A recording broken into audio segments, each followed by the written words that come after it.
Hey everybody, Brad Clark here. Thank you so much for joining us today for Work Your Career Wednesday. So blessed that you chose to tune in today. Now, today is part three of our interview with Karla Tai, former VP of HR and Operations for the Oakland and Las Vegas Raiders.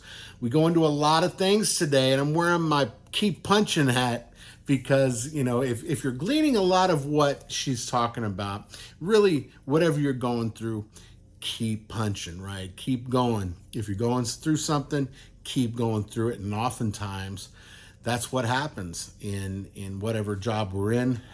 Sometimes we go through some things. We just got to keep going. So I hope you're getting that part out of it, because Karla has just been such an inspiration in my life, and she's just wonderful. So hope you're enjoying it. And today we wrap it up with part three, a little bit longer, so be prepared for that.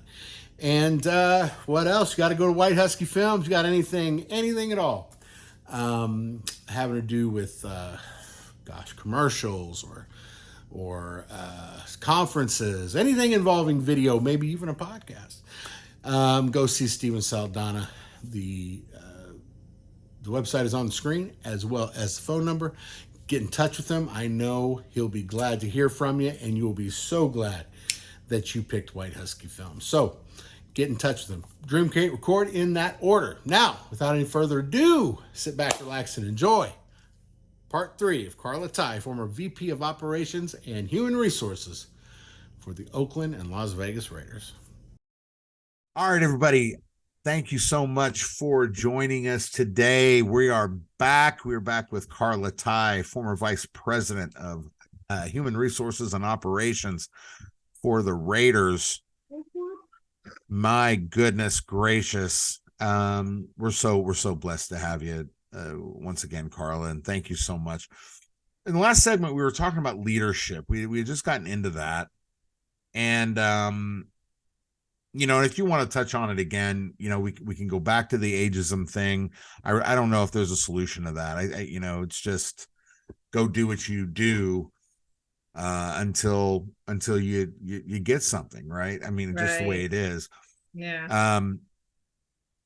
The point is to keep going, not to give up. So if the audience can get an inference out of that, just keep going, because the opportunities are going to be there, and they're going to, being able to have that energy of choice, have that choice energy, I think is key to that. But let's get back to what you're talking about. But you know what, with that though, Brad? Rejection is an opportunity. You have to look at it that way. Rejection is opportunity, because it just it teaches you perseverance. It teaches you best self. It's just what it is. Rejection is also opportunity. So, not to be discouraged, and just know that there's something better out there for you. You and I have been there. You and I have been there. We sure have. And like I was saying before, that goes, it goes in both directions. Some people, I know for a fact, have not gotten an opportunity because they're too young. I want to say whether they're too young and that's really what it is. There's something to be said for experience, obviously. But, I remember one time there was a candidate that I represented, incredible candidate, and they had done so much in their teens. Like, they were like this prodigy, so there they are, 20 years old, already had, a couple degrees. And, but it was because the client was worried about their ability to navigate through their particular environment. And then we go back to environment, and we go back to culture. Whereas, somebody may be a little bit more experienced in their career, would have gotten the job. But there's a great going to leadership. There's a great quote by John Maxwell. He says, "Leaders become great not because of their power, but because of their ability to empower others." And that's, I mean, all the years that we've known each other, that's just one of the things that, I know your team members say about, or your team say about you. Mm-hmm. And that is the truth. Is that something that's taught, or is it something that that's inherent, you think? I think a little bit of both. I just like to lead by example. I really honestly, it's like I've had bad leaders. Whew, have I had bad leaders? Right? We've had bad leaders. You and I've talked about that. We've had bad leaders. Yeah.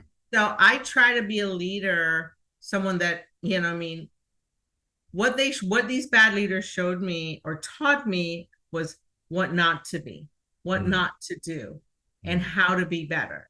So every lesson or every leader that I've had, bad, good or bad, I've learned from, because I've either learned what not to do and what to do. And so I try to lead by example, and I try to remember that I was in their place once, and what I would have liked to have seen as someone coming up or someone in a subordinate role, right? So what I tell my team all the time is, we're going to rise and fall together. I may just be head of the snake, but we're going to rise and fall together. So we're always in it together. And my job is to motivate. My job is to ensure that we're all moving in the same direction. And my job is to really mentor and inspire the team to reach whatever goals that we set. So that's always been, in my authentic leadership role, that's where I've always been. It's always to inspire. It's not to, you can't lead by fear. You can't lead by, because you're never going to get anything done, and you're going to have constant turnover. So I love that you can't lead by fair. Fair. That's good. That's good. How many times have you, well, that's not fair because so-and-so got this and that. Right. And then it's funny because, the Raiders taught me, because, I mean, one of the things that we had all the time, you and I talked about it. You had football side and you had front office side. Ran totally different. So I used to tell the staff all the time, because the football side would get the month of July off right before training camp. So it's the whole month they would get off. But what they would do is work from training camp to start all the way till the end of the season. Then they may get like a couple of months off, and they're back in right before draft. So, but they're working the whole time. And our front office staff used to be like, well, they're off for the whole month. How come we don't get that? And I'm like, fair, but not equal. Right? Well, yeah. I mean, yeah. You get to take off 2 weeks whenever you want during season, after season. It's fair, but it's not always equal. So it's just, you have to look at your job duties, how each, the needs of the organization, the needs of the company, and what happened. They got off at a certain time, but they're working 12-hour days during season. You're off, you're working 8. So right, you're not working the hours they're working, and they're working 7 days. Actually, they work 6 days a week. The football side, sometimes, actually, no, they're working 7, because even when the players are off on a Tuesday or on their day off, staff is still in the building, because they're viewing tape, they're getting ready for practice. They're due, so they're in it. They just work a shorter, so they work 7 days. It's crazy. You gotta love it. That's the thing. You really, you have to love it. The other thing is too, is that you were over football and front office at one point. So I mean, you're seeing it from sort of that 10,000 foot view, as well as in the trenches. So I mean, that's a big thing. And I don't think, even maybe in football now, because I mean, there's been a lot of I don't know, so a reorganization of organizations in a lot of instances, even within the league, you know. Yeah. And so it's really it's really interesting.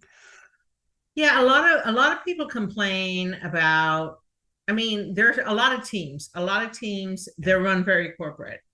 Right. You know, you have certain teams that are just corporate. And then you had the Raiders that Al Davis is just family. So you said 31 teams in the Oakland Raiders.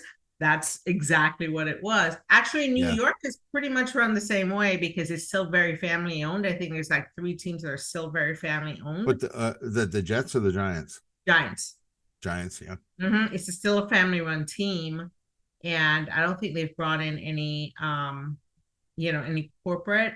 So the Davis family, Al Davis specifically, this is all he had. So this was he lived and breathed the Raiders and football. So when he, when you're just around him, that's just the energy you get, and you work. You work for when I say you're pushing, everybody is moving in one direction because of that leader. And he was tough. He was, it was just a different energy, but you knew at the end of the day, it was about football. And football, the players and the football team, that was your bread and butter. So you made sure that football was running so your front office could run, because without the football team, you don't have anything. And without Mr. Davis, you didn't have anything. So that just energy just alone was, as hard as he was, as crazy as he was, you knew that the one goal is to make that football team better. And then, quite a mentor that Mark Davis had in Al Davis. We've talked about, I've known several people within, the NFL and owners and stuff like that. And, for all the stories, you knew that Mr. Davis, it's funny. I never worked for the Raiders other than having them as a client, but it was still, whenever I refer to Al Davis, it's always Mr. Davis, and I didn't always Mr. Davis, always you have, and towards the end, after he passed, you had these people like, oh, Al, and even the people that were there, it's like, no, that's Mr. Davis. Right. It's not Al. You don't call him Al. You don't know him like that. And even if you worked in the building, you didn't call him Al. It was always Mr. Davis. It's Mr. Davis, yeah. Because even his assistants that have been with him for years, Mr. Davis. That's just, that was just that level of respect that he commanded. And it's really interesting. Knew that he was about taking care of his employees. It was, the things that he did was unheard of. It was really about his staff. And he always wanted to make sure that his team was good. And he's like, if you were like, that's not complying, he's like, figure it out. You know what I mean? Well, yeah. And, from what I've heard, what you've told me, it was, the team consisted of more than who was on the roster, playing on the field, and I always thought that was really cool, and then other leaders, their owners that have that same perspective, it's really, really awesome. There's something great about that. It was just something that you just wanted to be in the building. You just wanted to be in that. Just wanted to be in the building. Just wanted to be in the building. So who would you say? Would you say that working for him was sort of an inadvertent mentorship? Yeah, it really was, because you saw how he led, and like I said, I didn't have regular meetings with him. Actually, I don't think I even had any meetings with him while I was there. But you saw him in the hallway. You know what I mean? And he always said hi. You'd have conversations towards the end, you know, it was like, but you'd have conversations with him, and it's a sharp, sharp mind. You just knew what he was about, right? You knew what he was about. But I knew other people that had meetings with him, and one-on-one meetings, and they said, yeah, you didn't want to be in those meetings with him because he had no filter. I think he called, it was funny, I have a funny story about him. He called me once. Because I oversaw the front desk. Yeah. And they had the phone forwarded to me, and he called, and I picked up, and he goes, "Who's this?" I told him, and he hung up. And I'm like, oh, okay. All right. And then he called again. Yeah. And he hung up again because it wasn't who he was expecting. Yeah. And then he called a third time, and I had to explain to him what was going on, I was doing. And he was like, okay, well, I need to find this person. I'm like, what? He goes, go find this person. I'm like, oh God. I like, and I was fairly new. And I mean, I don't think I ever sweat as much as I did. And I'm like, oh my God. I'm going to find him. This person, I need to. And I was calling everybody to make sure they found him. When they found him, they're like, oh yeah, I already talked to him. I'm like, oh my God, why? But that was like and like I said, I was fairly new, but I had no idea. The fact that he just hung up on me like twice, and I'm like, oh God. I'm like, I'm gonna get fired. Oh my gosh. I'm like, man just hung up on me. The owner just hung up on me. I can't believe it. It was one of the funniest things. I told everybody, they're like, oh, okay, yeah, that's who he is. Yeah, it's just him. No, it's like, yeah, he'll forget tomorrow. He'll be okay. And he saw me, he goes, hi, Karla. I'm like, you just hung up on me like twice. So yeah, but okay. Hi, how are you? How are you, Mr. Davis? Hi, Mr. Davis. You know, it's really interesting. And I'm so glad we're talking about this. You know, times change, things change, and I mean, who would have thought that? And I don't know if this is true. I saw a headline: Tom Brady's a minority owner in the franchise now. So I mean, hey, you know, things change. But here's where I want to. This is where it's relevant to us. You know, you worked, 20 years for really a premier team. Team might have been small in a small market, but they're wearing Raiders hats, in Egypt. You know what I mean? Like everybody knows the Raiders. And so, really, one could say, it's a small company trying to be corporate, trying to do their best to be corporate. But in that you worked and you oversaw some of the biggest and greatest changes that happened within that organization, really in a storied organization. I wrote their very first handbook. I mean, that, stuff like that. I mean, we can go down the list of what you did. I mean, the things that you created and the projects and the programs, that really were sort of beyond the typical HR stuff. You really wrote some amazing things that, are still going to this day. Yeah, I built their HR team. They had none. Well, you built their department. They didn't have one. So, I mean, you built their department. And you did something that not a lot of, particularly entertainment industry, if you want to say sports industry, VPs do. And you oversaw sports and front office. That is kind of a big deal, in terms of operations. That's a big deal.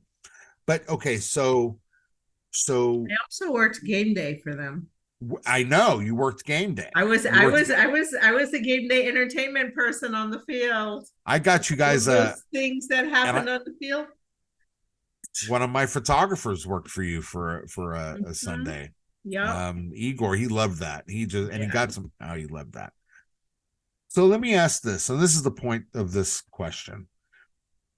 So you left the Raiders and you're looking at different industries, and sometimes, when people leave a particular industry or whatever, right?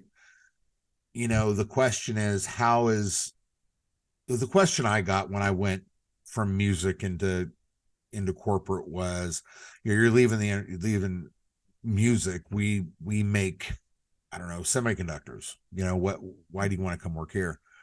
What would you say to that when someone is leaving a particular industry to go into another one, and the pushback isn't necessarily having anything to do with their skills? It has to do with, it's a different industry, because people they can't imagine, why would you leave the NFL, and so what advice would you give folks that are in that same situation where that's what they're getting? Yeah, I mean, I left sports for nonprofit. I really did. And I still get that question. Why did you leave sports? Why did you leave the Raiders? Right. Well, first of all, they were relocating to Vegas and I didn't want to go to Vegas.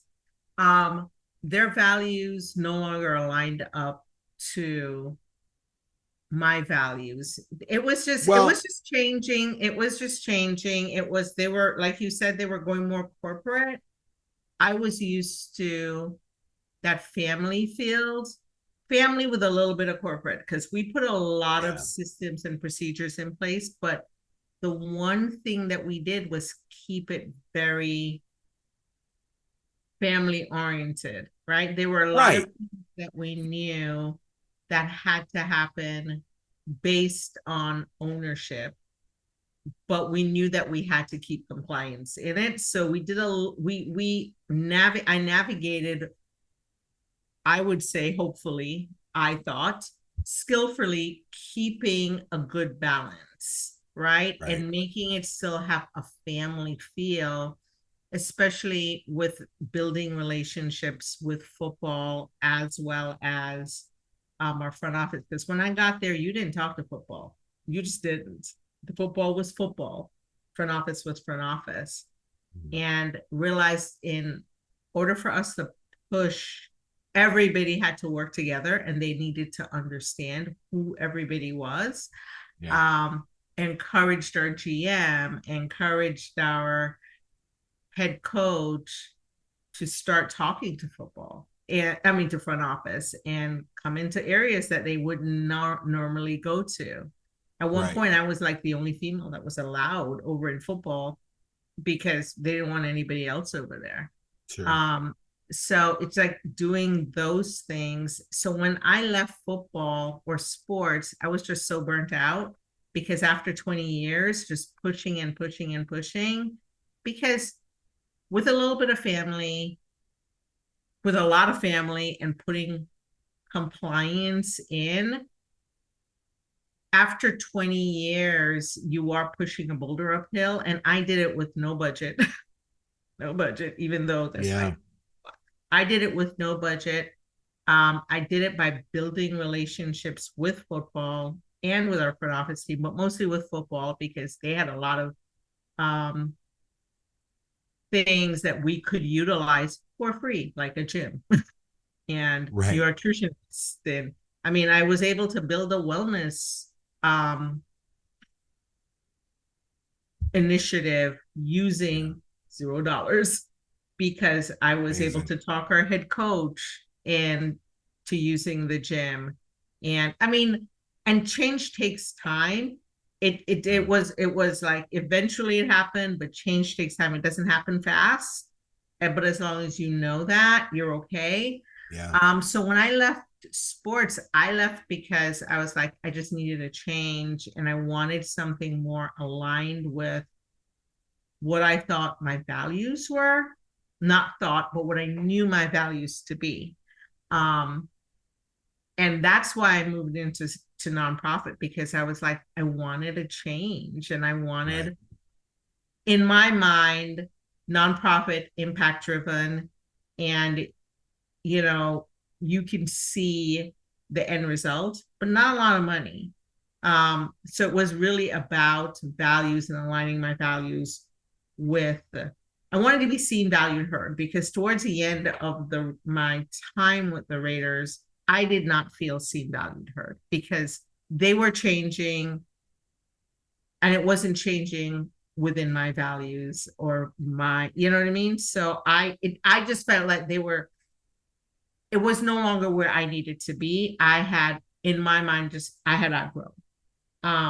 That does not mean though, as now that I'm out and I have taken some time to detox, and that also with sports, you're working so much, you barely take a vacation, right? So I just need and to all the detox time that we knew I've each other. known you, Yeah. the only vacation I remember you taking Was to get was, married. yeah, that Yeah. was it. Mm-hmm. Where I just totally, Gosh, that was it. that was it. Well, Yeah. that, and then go, your transition from sports to nonprofit. Yeah. I don't know if that's really a vacation, Vacation, but yeah. But people, I don't want people to understand. You're not saying detoxing from the Raiders. You're saying detoxing from the industry, because that industry is so. I mean, it's hard to just, people see what's on the field, just like, in music, they see what's on the stage. They see the lights, they see, and they're entertained. They don't know what happens, and further, they don't know what has to happen for that person to get to where they are. So it's really you need, particularly when you need some time, you just need some time to sort of, detox from it. So, and that's I just wanted something new. I wanted something new, and that's why I wanted. Listen, HR is HR is talent is talent. Culture is culture. Anywhere you go, right. For profit to nonprofit, it does not change. It's the same. It's just your goals are different, right? Your overall goals are different.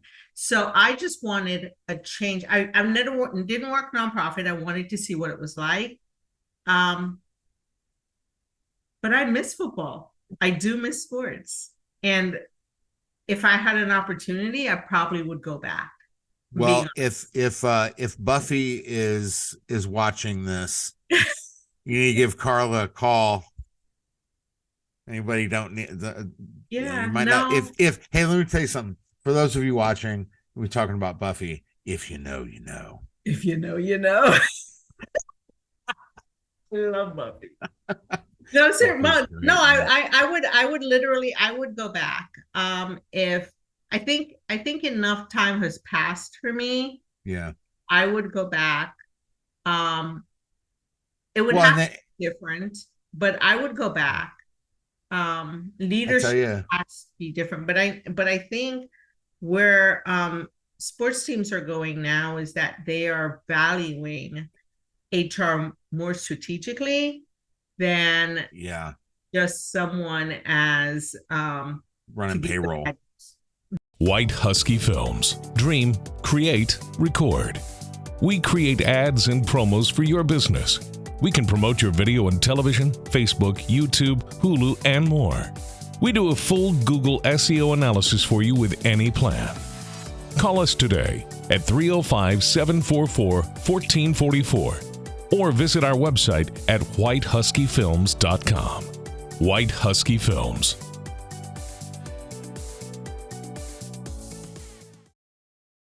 All right, everybody, welcome back. I got to tell you, this is so good. I mean, this could be like a 4-parter, honestly.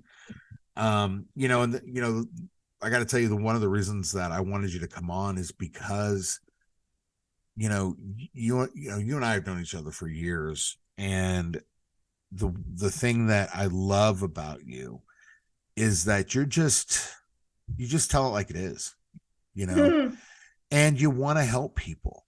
Yeah. And this is it's such a new time. It's just the things that I have, that I've seen are just in really odd. And maybe it's a growing pain. Yeah. You know what I mean? Where you have AI, there's a show that I think we're going to put together. It's about how can you get a job in tech, for example, if you don't have any, professional experience in it. It's all schooling, and stuff like that. You have hired sort of across the board. You've hired them with no experience and you've trained them. You've hired them with a plethora of experience and trained them, and that's another thing, coming into to an industry like sports, like professional football, is tough if you don't know it. It's I mean, I'm not going to compare it, but I mean, it's very similar, just in terms of what you do to that of a startup. And really, it doesn't matter what team you're with. I mean, it's go, go, go, go, go all the time because the show must go on. And so, I think it's really invaluable, the advice you're giving, so let's get back to that. So you left for nonprofit. There were certain things that at that point weren't aligning with what you wanted to do. You did amazing things at the Raiders, lasting, immeasurable, great stuff at the Raiders. I know because I heard about it. I saw it. You saw it. So you've been with me for 10 years. 10 years. 10 you knew what was going on. I knew. Yep. I knew a lot of it. None that I wasn't supposed to know. Right. Let's make that clear. No, nothing that I wasn't supposed to know. Right. But I knew a lot of what was going on. And so, especially with recruiting and helping me. Absolutely. At one point we were, I was even considering bringing you on as a consultant to help because we were so short staffed. Oh, we should have just done that. Should have just pulled that trigger. Yeah. Should have just pulled the trigger. But thank you. No. And you know what? I tell you, God honest truth, I would work for you in a heartbeat. Absolutely. Not no hesitation whatsoever. Yeah. I mean, like I said, this is relationship building, right? So this is like you and I built a relationship from very beginning, but that's something that you're very, very good at too. Wow. Speaking of which, that's why I keep telling you should do it. Funny you should mention that, and I think we'll get to that, but we're putting together a curriculum on recruiting and hiring, and that'll be announced very soon once we get it all solidified. But that's our we always said we should work together on something. That's right. And that's our project. That's going to be our baby, I think.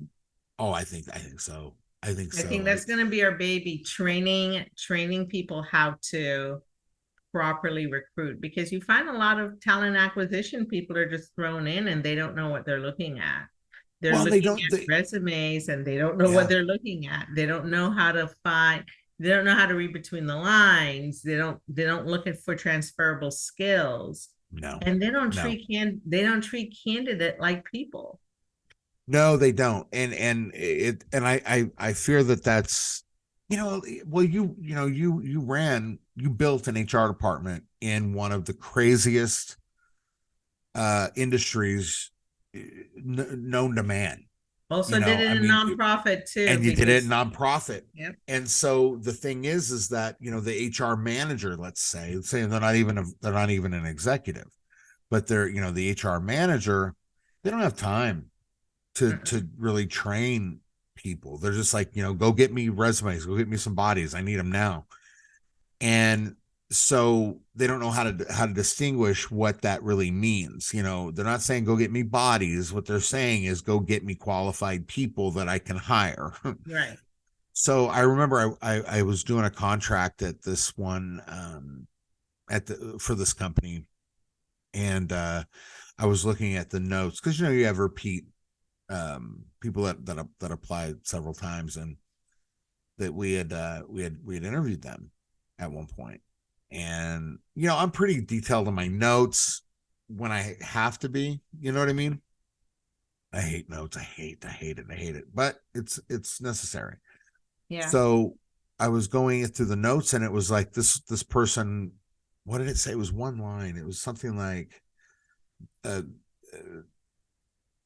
this. It was a nice conversation, something along those lines. It was a very nice conversation. He's a very good person.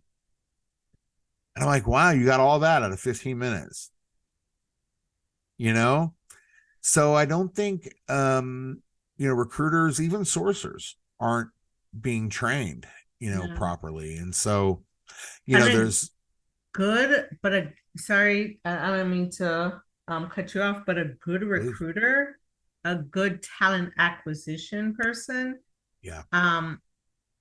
when they see a resume and talk to that person, they may not be the fit for that job, but they can, because they know everything else and know the landscape of the organization, they'll be like, that's not a good person here, but it's a better fit here.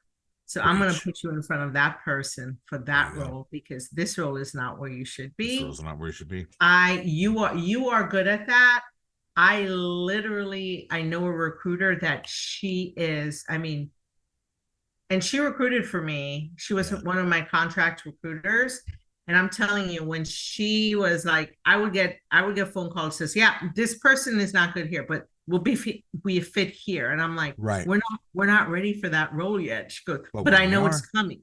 That's right. Well, I'm keeping them on the burner for this person because it's coming. And she could see the landscape before the hiring managers could. So she would always have these networks going, and it's like, all right, I'm keeping that person warm because I know that position's coming up. And it's just conversations that I would have with her just to say, all right, this is the strategic plan and this is the human capital that we're going to need. I don't think we need it right now. And she goes, nope, you need it right now. Let's bring it in, and cut our time to fill down in less than 30 days. My time to fill was less than, sometimes it was 20 days, because she was that good. And you know what I mean? I think you need to have that foresight. You need to have that. And I think most recruiter / talent acquisition, whatever fancy word they're calling it these days, they don't have that foresight. And you have to either teach it, and you have to empower your employees to have that foresight.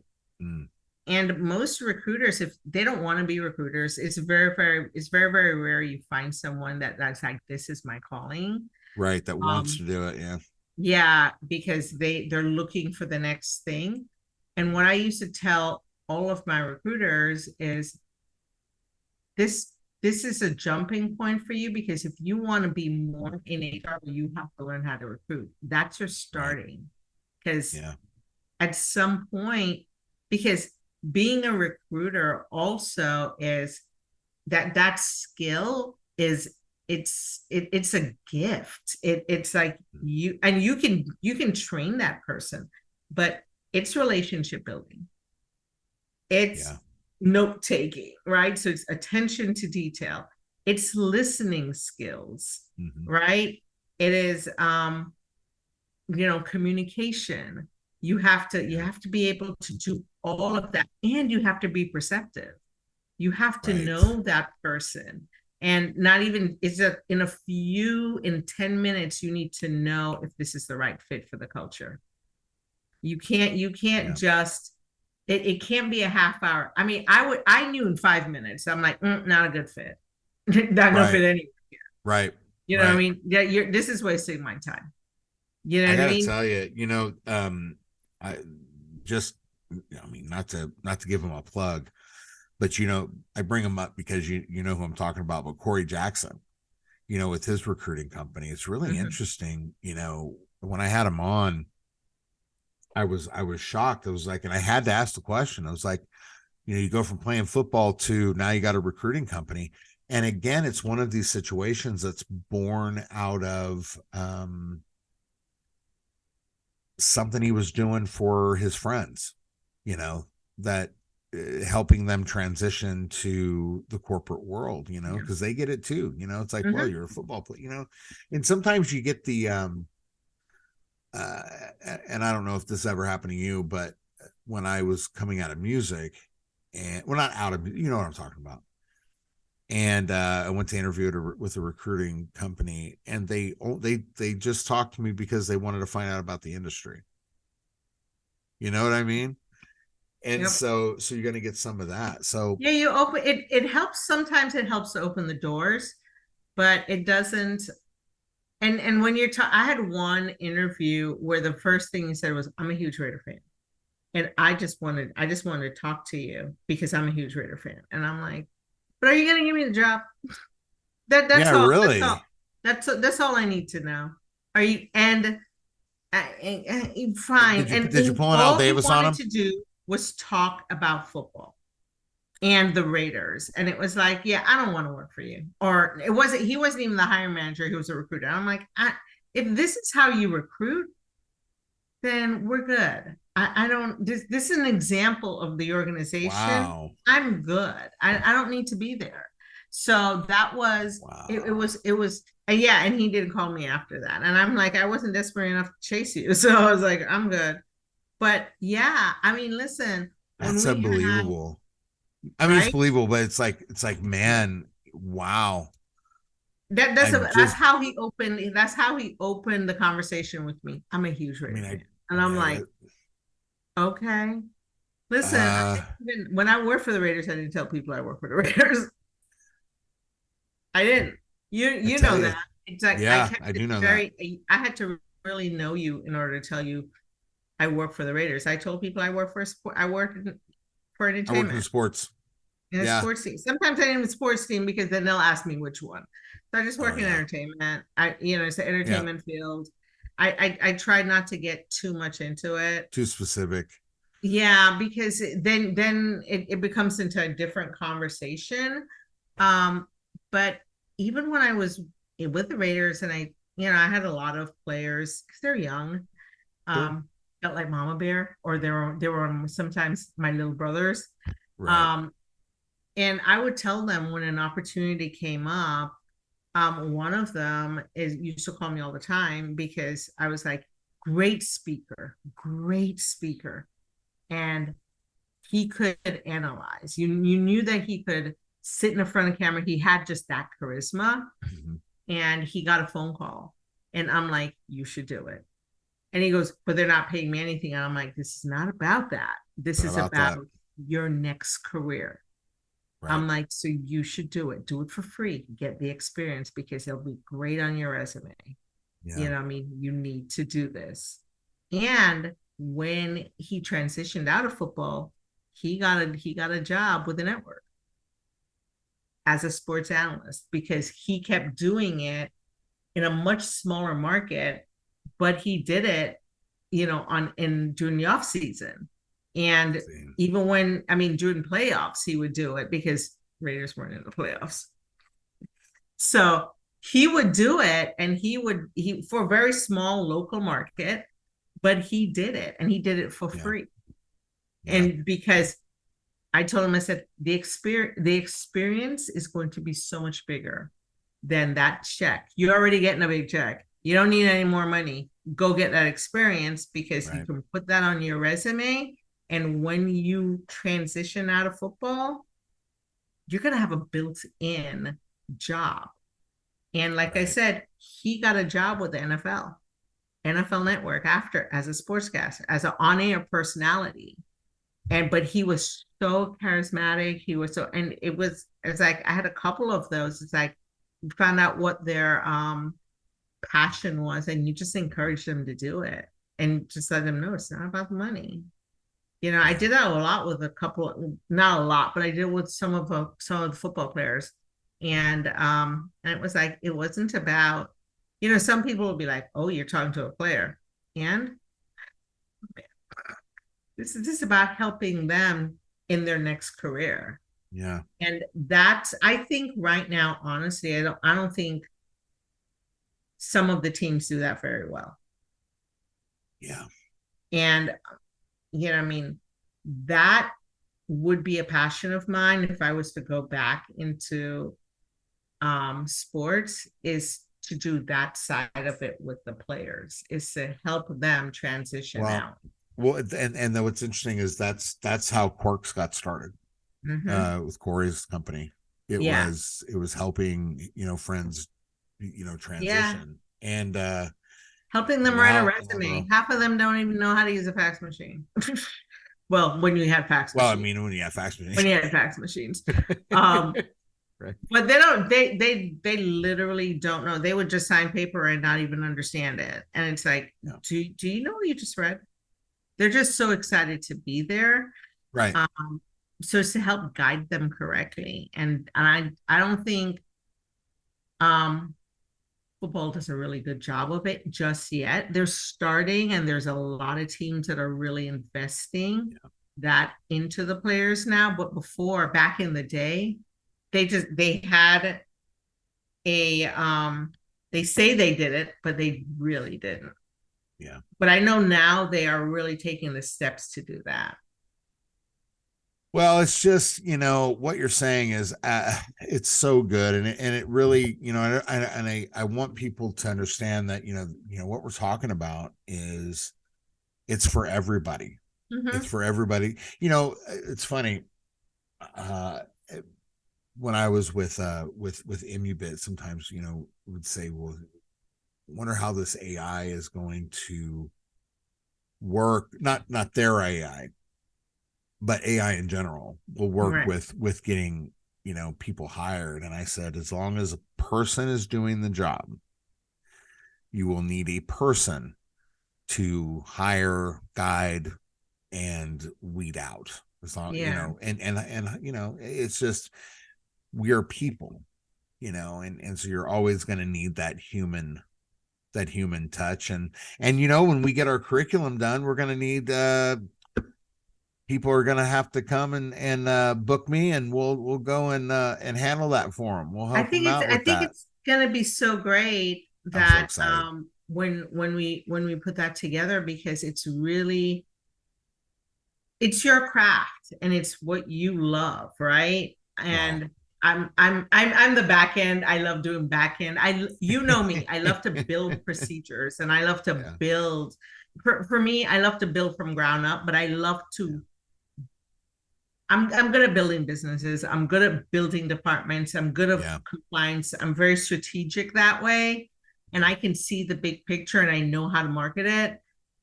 We talk all the time. I'm going to use you, but that's also relationship building, and knowing what your strengths are and what someone, and I don't like to call it weaknesses, but what people need to work on, right? But also give a push if they don't feel 100% secure, because we all have insecurities. I have a lot. Gosh. But as my friend, you push me to do things that I am not 100% comfortable with sometimes. This is one of them. Well, yeah, and I got to tell you, this is one of them. How long have you been asking me to do this? And I'm like, I don't know. Since I thought of it, I literally. You know what's funny? Okay, so the day that I called Steven from White Husky Films, that without him, we wouldn't have a show. I called him and I told him I had this idea, and I talked to him for like 3 hours that day. And my very next call was to you, and I told you about the idea. Oh, you should do it. You should do it. And I said, okay, great. So will you be my first guest? I got to tell you this, and this is a phenomenal distinction. If you, now we have some shows in the can from when I was in New Orleans, and we're going to get them done. We shot them on a 3-camera setup, so it's a lot to edit. And that show will be phenomenal. You will love this couple. They are so cool. Kesha and Remus Powell. Their story is amazing. And Rima Kesha speaks fluent Hebrew. What? What? Oh Oh, yeah. wow. Yep. Yep. I got this picture with her. It says Shalom, y'all. It's in the back. Anyway, so I just need to tell you this. It's because I've asked people, if you notice the show, we've had, we had 10 episodes, or yeah. And they've all been guys, and people, friends that have helped me, and new friends, with if you saw Ray Delgado, the distinction there is that was his first interview as Ray Delgado and not his character Chichito Alonso, who I have called him. His new name is the new Clown Prince of Baseball. The guy is phenomenal. He's growing an incredible, but he started with this character, Chichito Alonso. But I was his first interview as Ray Delgado, introducing him to the business community. It's fantastic. Yeah. We had Corey, we had Marcus Ogden, which and his brother Jonathan. But I had Marcus on. Really cool story. He pulled over on the side of the road, and 10 minutes became 15 or 20. But he pulled over the side of the road in North Carolina to talk to me. I thought that was pretty cool. You know what I mean? You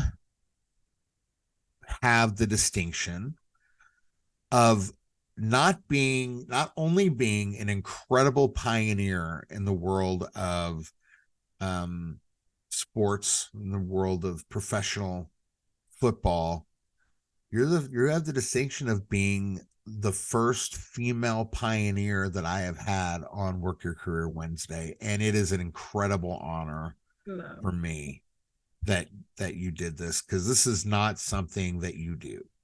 I never do. You had to push me. You had to push, but actually not really, because when I said yes, I think I was just ready. Yeah. And because you and I have been talking for a long time, and I'm like, yeah, no, I'm not doing that. I'm not doing that. But I can help you with the background. You and I will be good. That's right. But then I don't know. It was something that came over me when we talked about it, and was one thing you said to me. You're like, you know what? You should really do this, and I'm like, okay. I didn't even think about it. It's just like, and it was just one of those things. I think we were just talking, and I'm like, you know what? I'm time. It's time, and I'm ready. Yeah. And then I called you back. It's like, I don't know what I just did. I don't know. Now I'm nervous. I'm so nervous. And you're like, you'll be fine. And I'm like, but you'll be fine. You'll be fine. And I'm like, okay. But and it's funny, because I was talking to my husband about it, that I was doing the podcast with you, and he was like, he goes, I don't understand why you didn't do it a long time. He goes, it makes sense. Right. This just makes sense. Seriously. And I'm like, okay. But I'm so glad you did. But you know what? Now it's a good time. You know what? If it would have been earlier, I don't think it wouldn't have been a good time, because it wasn't right. It wasn't right. No, I think this was the right time. But I have other ideas for you. We'll talk. We're talking offline. You can't give out all the stuff now. But can't give the audience all the sauce. Right. Can't give them all the sauce right now. I mean, if numbers keep going the way they're going, we're going to have several people, see this. But I tell you, Karla, I am just, you're the first show, season 2. Thank you. I'm honored. The first. I'm honored. I'm telling you, there's a bunch of firsts here, and I'm just honored that you did this. Well, I'm honored that you even wanted to share my story and of course listen. Just you know what I mean? I'm honored also to be on here, because like I said, I've known you for over 10 years, and I'm like, yeah, I've seen you do great things, and I've seen you pivot, and I've seen you do a lot of things that if you stick with it, man, it's gonna be, I think that this is gonna be something great. I've always told, when you and I originally talked about it, and I said, I said, this is your passion. I don't ever think that you should recruit again. I think I think you're phenomenal at it, but I think where you and I've always talked about this, where you are best is mentoring. And you've never had that opportunity to mentor. Yeah. So create your path. And that's why I said, this is where you need to be, because you're creating your path on mentoring just in a different way. It doesn't always have to look the same in, the old traditional of you're a supervisor and you have all these people. This is another way to mentor. And then you take that to the next level of, well, now let's train some recruits on some new people into this business. And tech is so niche that if you train them correctly, you won't lose the human touch, which is what is happening right now. And they can also learn off of that. So, I mean, it's just a different way of mentoring. But I think you're finally stepping into your power. I feel it. Tell you how much I appreciate that. Thank you. Yeah, I feel it. I'm like, no, I feel it. I think you've always been trying to find your way. And I think this is it. I think you are good at communicating. You are good. You are so personable. And this medium, it's your wheelhouse. My cup runs over. Thank you. We found each other in 10 years ago. And, I told you when we found each other, and I was like, first of all, I just pushed my way into you and Erica's life, you and your wife's life. I was like, I am here. I love it. Can't get rid of me. Oh, and she loves you. Seriously. I remember when we were on the phone, and it was I was working on some job order for you, and I just picked her up, and we were going to the Galleria for dinner. And we were stuck in traffic. Remember that? Yeah. And I was like, we were just talking. You were just talking. I was like, oh yeah, Erica, this is Karla. Karla, this is Erica. And she came on, and then Erica and I was just talking. And then you guys just started talking, and I'm like, okay, whatever. So it's like, my friend. Yeah, I've watched you grow. But you know what? Here's the thing. We've both seen each other have challenges. We're both currently in challenges ourselves right now. Yeah. Like I said, I look at challenges as opportunities. And I think that this is just an opportunity for us to literally do what we're passionate about. I love that. I think we've held ourselves back, and I think it's time that we step into the light. And you're stepping into the light with this. You're stepping into the light with the other projects that you're working on. I'm gonna make you into a true Jamaican with 10 jobs. You really are. I mean, just getting the curriculum going alone is really, man, that is a lot of work. But we're gonna do it. We're doing it, and I'm so excited about it, and how it all sort of like coalesces with everything. Work Your Career Wednesday, and then you got this and that and the other thing, it's just organic. It's organic how it's happening, and I think that's the best. Those are the best projects, is organic projects, and when you see where we start from to where we end, or where we're growing it. It's gonna be, and for you, you're funny. It's not about the money. It's just about giving people your knowledge. Yeah. That's all it is. It's our motivations have aligned, forever. And now I have a question for you. Come on. What does leadership mean to you? Because I know you read it. What does leadership mean to me? Mm-hmm. What does leadership mean to you? Not the Leadership, regular definition, but what does it mean to you? I'll put it this way. I've had good leaders and bad leaders, right? The ones that first of all, leadership, to me, there's sort of like leadership and then A, B, C, D. Trust is a big deal. Mm-hmm. The team has to trust you, but you're also your fellow leaders have to trust you. And not only your sort of your vision, but your choices as well. So trust is a big deal. The other thing I would say, B, it's inspiring people to do more than they feel that they're capable of. Or it's funny, you tell somebody to do something, and if you get pushback on it, that it just doesn't make sense. It's because they're afraid to do it. They just don't want to do it. So inspiring someone to do something that they just don't want to do, that if you're going to do that, then you have to refer to A, right? They got to trust you. I think C, it's really with all of that, you have to, your motivation should be to empower and to make them better. With recruiters that I have hired, and at this point in my life, I really want to, like you said, I want to mentor people and, mentoring them in a different way. I have always strived to hire people that are better than me. A better speaker, a better influencer, a better, whatever they're doing, I want them to be better than me. And there's a couple reasons for that.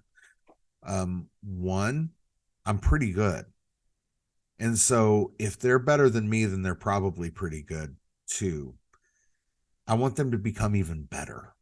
I want them to shine. Too, as a leader, you want your teams to do well, bottom line. And so if I have somebody that's better than me, that's just, a rising tide, rises all ships, and so that's really important. But I think being able to not to motivate, but to inspire. Well, inspire, just to enable growth. What's the word I'm looking for? Influence. Yeah, it's not influence. Helping others become their best selves. Absolutely. Here's the thing. You look at work, right? And whether you're working home or you're going to a job, you have really, you are spending your day 8 to 12 hours, because that's true, or even more than that, a day on your job, doing your task, whatever it is.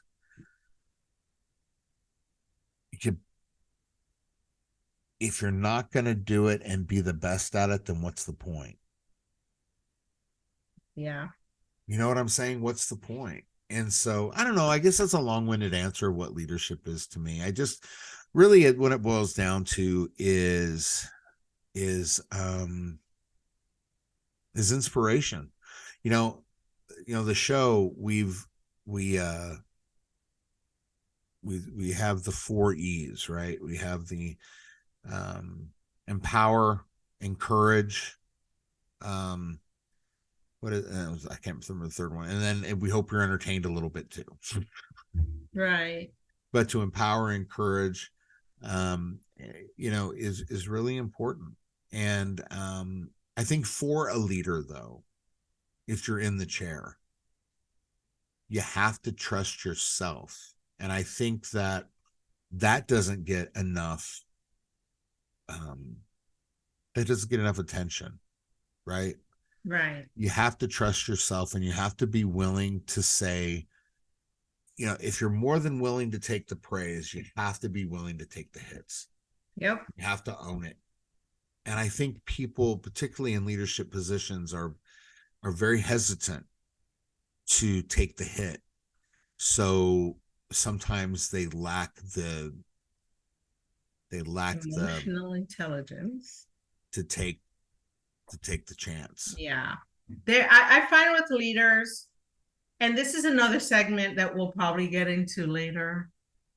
Yeah. Just in but I find with leaders is like bad leaders, right? Is like they don't they can't accept feedback, right? Good or bad. Right. They cannot accept feedback. They like the good, but they don't want to hear the bad.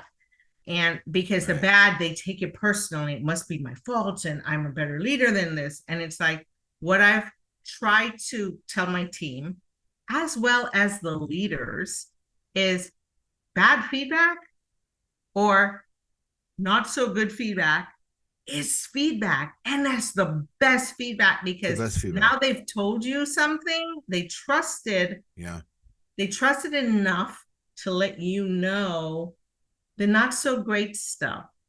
Now, what are you going to do about it? Right?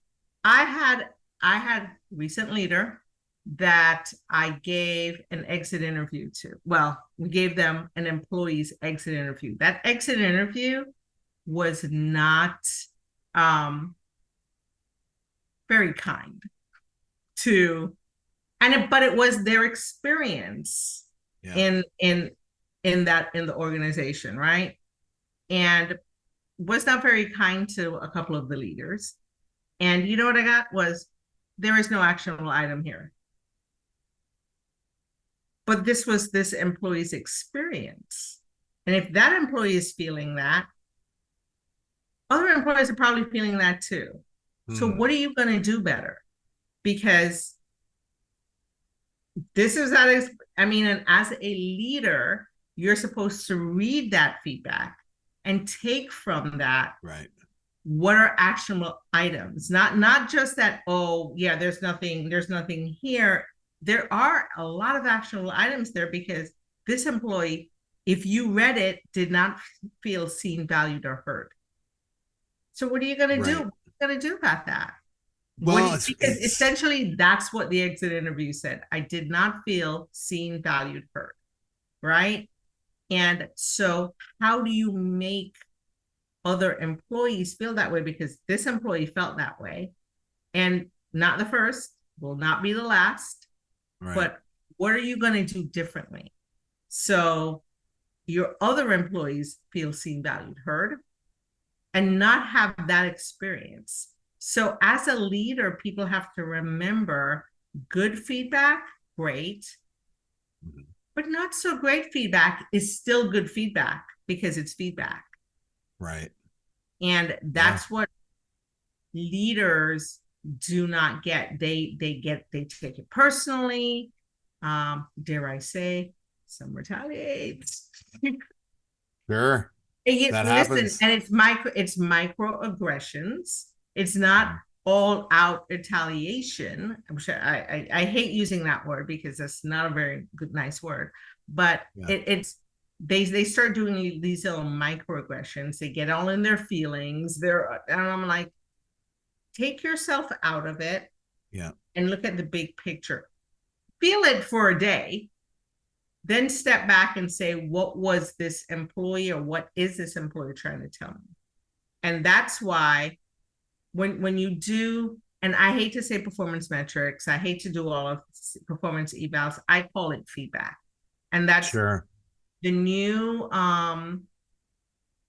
performance stuff they do. I like to take a lot of that out now, especially these days. It's more, if you are giving feedback on a regular, an employee should never see termination coming, should never see a write-up coming, should never see praise coming, because they're constantly getting feedback. They're constantly getting praise when they're doing a good job. Even when they're not, they're feeling valued always. If they've done not such great work, they are being held accountable, whatever that looks like. Right? And if they are not consistent in their performance, they're being held accountable to sometimes managing out. And if that happens, they should never see it coming. They should always see it coming. Always see it coming, because you are giving them constant feedback as they are giving you constant feedback in whenever you're talking to them, because you are asking the question of how am I doing as your leader? And what can I do to better support you? What can I do to be a better leader? So, you know what I mean? Because I know exactly what you mean. And yeah, what's funny is I've gotten some emails about different topics to cover. I think that's a good one to cover. I'm trying to make the decision to go on, if we're going to go on with this, or if we're just going to have to schedule another time where you come on, because I want to talk about that. Yeah, I think it should be different, because I think there's so much in leadership that I think you're right. Okay. When we sign off, we will handle that. And we were going to have Karla back on, because I think that's a big topic. There's certain things, particularly in HR, what happens when there's a person in authority that is an employee is on their list. Yeah. Now how does that employee supposed to react to that? Because it's obvious, those kinds of things are obvious. Right. I just got an email about that the other day. The impact that it has on not just the employee, but on culture. Oh, everybody. And everybody else. Oh my gosh. There was one thing leads to the other. When I was at a company, the different teams were they were all when you were at the office, there was like a bullpen kind of thing. Yeah. Like the pit, And so the scuttlebutt that I would hear if something happened to someone, something, and so, you're balancing the two. You have leadership on one side saying one thing, and then it's trickling down where it's not supposed to go. You know what I mean? Yeah. Nobody said anything. They could feel something. Mm-hmm. Right. And it just becomes so counterproductive and an absolute crap show, and for whoever is engaging in that gossip, it's a crap shoot. Because instead of working on what you're supposed to be working on, you're talking to another manager about XYZ. It's like, just stop. This company I worked for, this is a while back, incredible people in terms of talent. Oh my gosh. Flat out 1000% amazing.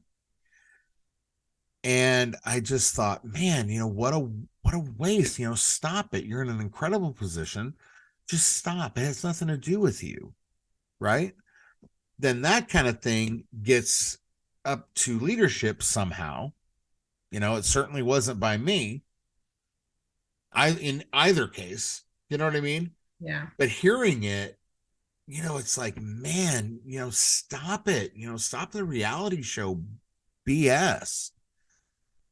Honestly, I love what you said. We're going to have to do a whole show with this, because I love what you said about an employee should never see it coming in either case.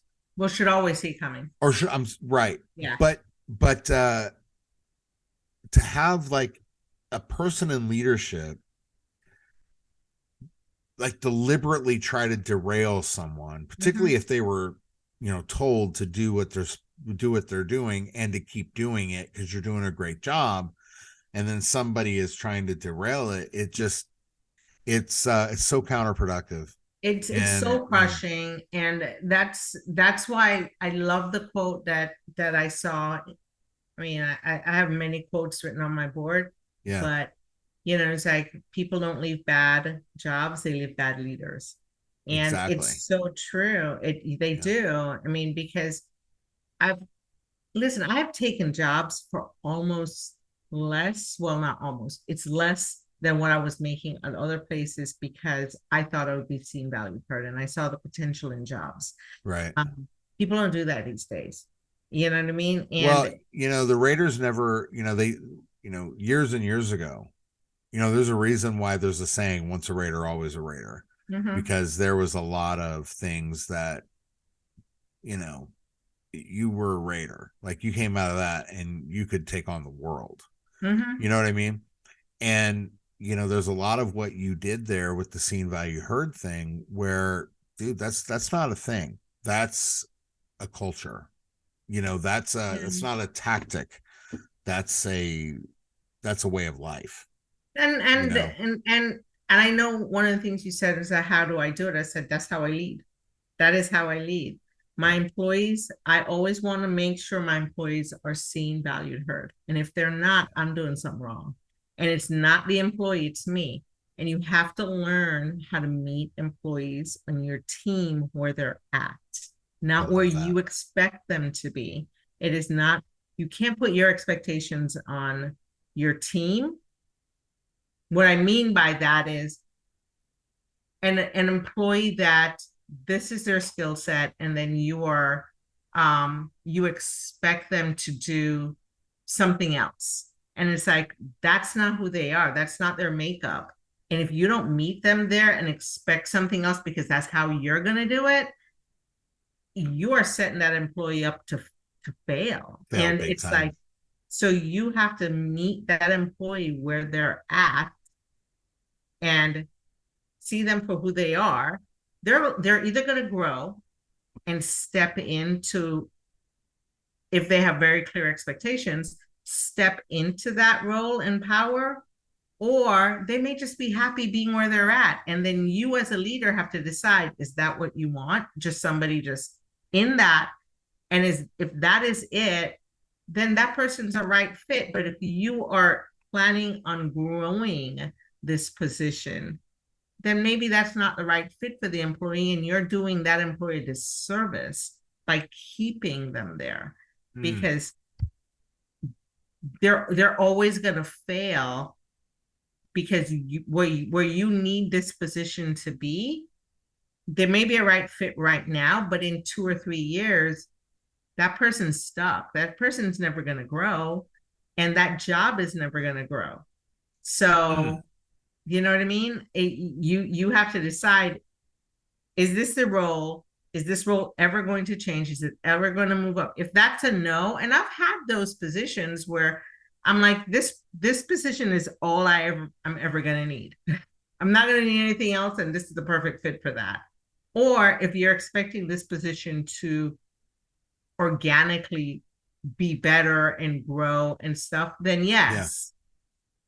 Then this is not the right fit for that. And some, like I said, sometimes you have to manage your employee out, but you can do it with respect, and you can do it where the employee feels that they were a part of that decision to leave, because they were there, they got what they needed, and they got the lessons learned, and then they're leaving on their own terms. There is a way to do it with respect. Terminating an employee from an organization should be just as powerful as onboarding a new employee into a new organization. It should be held with the same care. And that's what people don't do well these days. When they terminate, it is the way that they do it. It's like you start thinking to yourself, you're like, oh, right. So I wasn't, all right. I was not valued at all. You should terminate people with just as much respect. And I don't want to say always respect, but with the honor and the grace that you did when you hired them in. Because when that employee leaves, Brad, what's going to happen? That employee is going to leave with a bad taste in their mouth. They're going to tell everybody everything bad about you. And and not only that, there's, like you said, man, there's a way to do it. Just where it's, particularly if that employee has shown an incredible amount of respect to the organization. I want to see what you thought of these quotes. So this is Lao Tzu. A leader is best when people barely know he exists. When his work is done, his aim fulfilled, they will say we did it ourselves. That's one. I don't know about that one. There's one, Colin Powell said, and I really like this one. Great leaders are almost always simplifiers who can cut through argument, debate, and doubt to offer a solution everyone can understand. I like that. I think that's really good. John Quincy Adams. If your actions inspire others to dream more, learn more, do more, and become more, you are a leader. You are a leader. Might be one of my favorite quotes. I mean, you are a leader. That is incredibly. That's yes. That's a leader. You know what I mean? Here's another one. This is from George Orwell. The leaders who offer blood, toil, tears, and sweat always get more out of their followers than those who offer safety and a good time.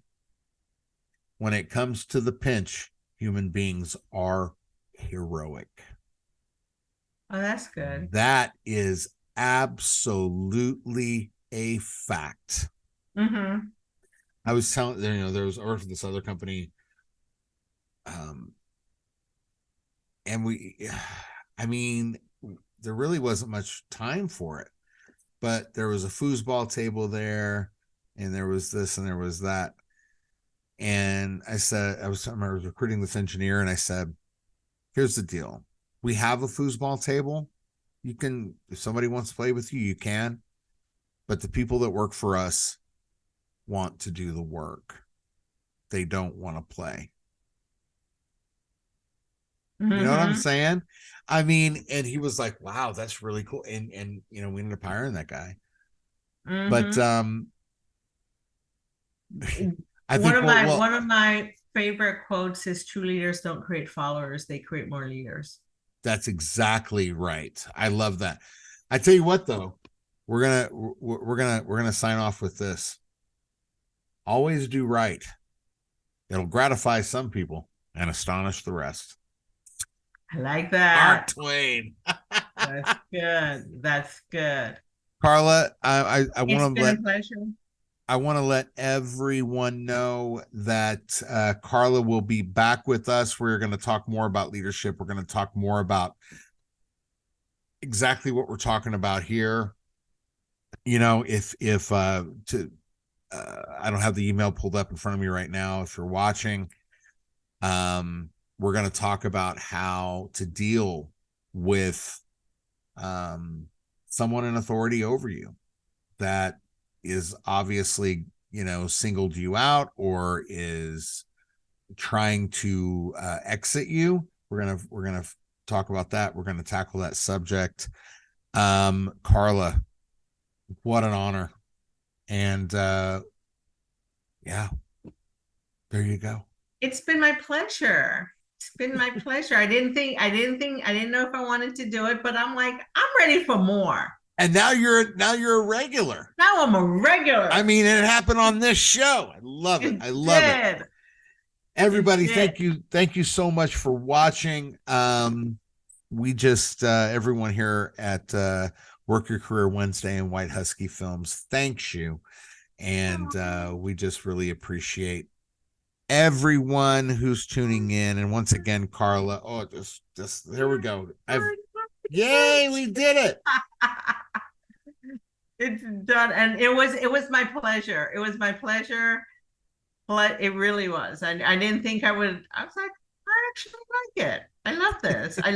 But you and I have always had some great conversations, and you know, this is just two friends talking, and hopefully someone gets something out of this, and they're not, first of all, not discouraged when they're looking for a job. Let's start there.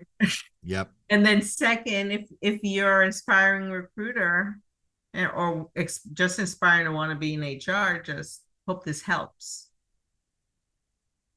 Absolutely. Everyone, it has been an absolute honor and pleasure to bring you Work Your Career Wednesday.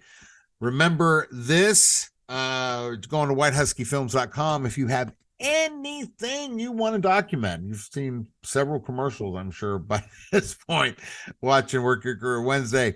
Let me tell you something else, speaking for everyone here at Work Your Career Wednesday, that I love you and God bless you, and let His face shine upon you and give you great peace. Be excellent to yourself and each other, and we will see you next week. All right, that wraps it up with Karla. Now, we got some surprises happening with her regarding the show, so stay tuned for that. But I just hope you got so much out of this series of interviews. She has just been, like I said, a constant support to me over the years, and just wonderful. She's been a source of guidance, and she's just been great. I call her my sister for a reason, right? But I hope you got a lot out of it. Now, be sure to stay tuned for more. We got more exciting shows coming up. But yeah, I hope you enjoyed it. So thank you so much for tuning in. And remember, as we sign off every single time, that I love you. God bless you. Let His face shine upon you. Give you great peace. Be excellent to yourself and each other. We'll see you next week. Bye-bye. Attention lawyers. Are you tired of wasting thousands of dollars in billboards, magazines, and more with little results? If so, we can help you save big. Did you know that a powerful video can be used on practically any platform and get you more clients than just one billboard alone? Visit our website at whitehuskyfilms.com. Call or text us today to receive a limited time offer. Take advantage of this one while it's here. It won't last long. Oh, hi. I didn't see you there. Hey, if you like Work Your Career Wednesday and want to be notified every single time we have a new episode, like, share, and subscribe. Hit that notification bell. Smash it. Get a hammer and get it. And Yeah, that's fine. Too much? No, that's fine. Are you sure? Yeah, I love it. People want. Do you hear Steven in the background? I was just making sure I'm going to be okay. But get that notification going. And hey, we will be letting you know, or I guess YouTube will be letting you know, when the next Work Your Career Wednesday is on. So make sure you like, share, subscribe, hit that notification bell. Man, ding it, ring it, sling it, and bo-bang it. All right? And we will see you soon. Work Your Career Wednesday. Oh, great. I'm glad you stopped by. Be sure to get that subscription bell, and I'll see you there.